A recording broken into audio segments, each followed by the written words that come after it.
Good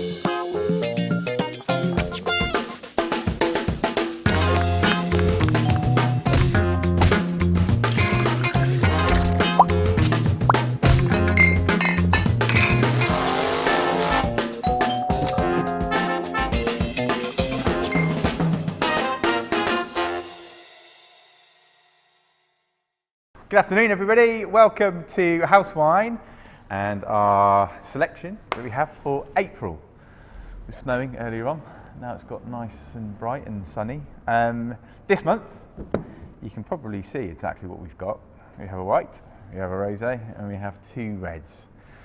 Jumping straight in, we are starting off with a Viognier. That's the name of the grape variety.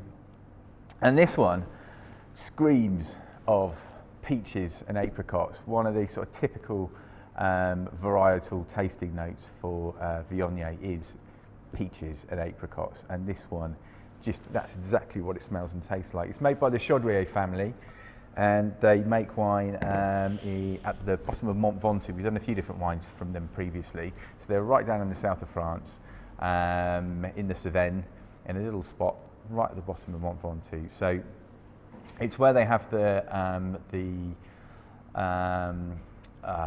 what do you call it? The cycle race, Tour de France. Tour de France. It's one of the longest, steepest slopes on the Tour de France. You might have heard me talking about this on House Wine previously a few months or so ago. We've done a few different wines by them, but it's just lovely, lovely stuff. And Viognier is one of those great varieties that would have become really, really popular if it wasn't spelt in a really kind of odd way. So it's spelled Viognier.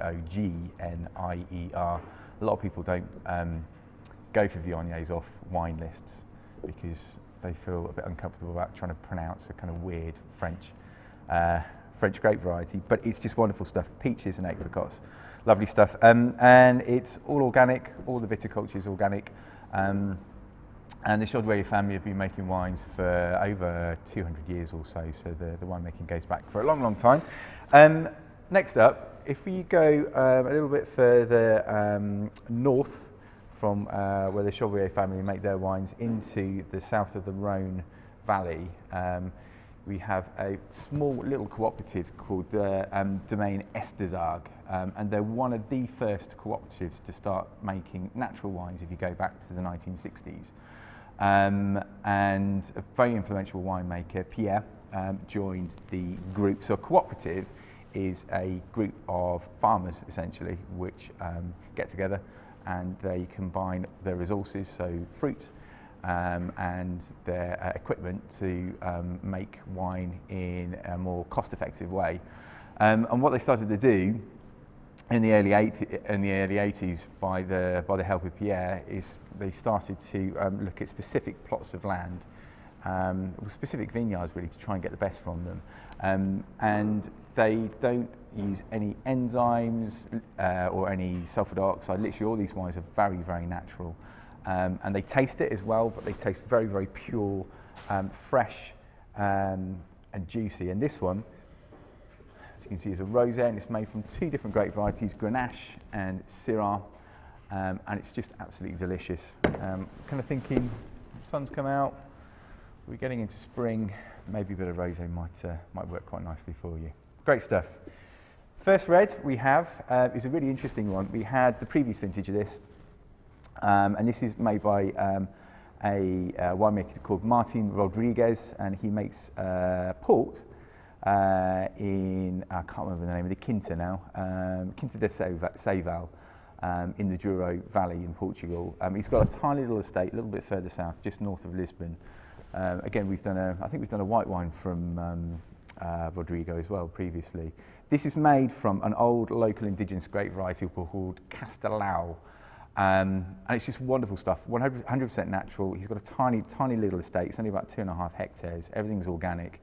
You can see it's a slight, well, you probably can't see there, but when you get it in your bottle, when you get it delivered, it's a slightly kind of cloudy red wine, unfiltered, and it's brambly kind of fruit. It's got a slightly kind of herbal character to it as well, and it's one of those ones you can pop in the fridge for about 20 minutes, half an hour or so. Nice, light and fresh, perfect for springtime drinking. Last, Sangiovese. Again, terrible Italian accent, sorry about that. This is made in the Marche by the Stockhold family, and they are, again, they've been making wine for over 160 years or so, 6th generation, and this has spent a tiny little bit of time in oak. Sangiovese quite often brings you a tiny little bit of spice, but wang it in an oak barrel as well, and it gets nice, round and spicy. So this has got kind of like notes of cinnamon, a little bit of nutmeg as well, and slightly kind of like richer, riper, more kind of round style in comparison to the Castellao. So there we go, nice, short and sharp. And keep your feedback coming through on social media. We've had some great shots of bottles of house wine, you guys enjoying them over the last few months or so. Until May, we will see you then. Bye.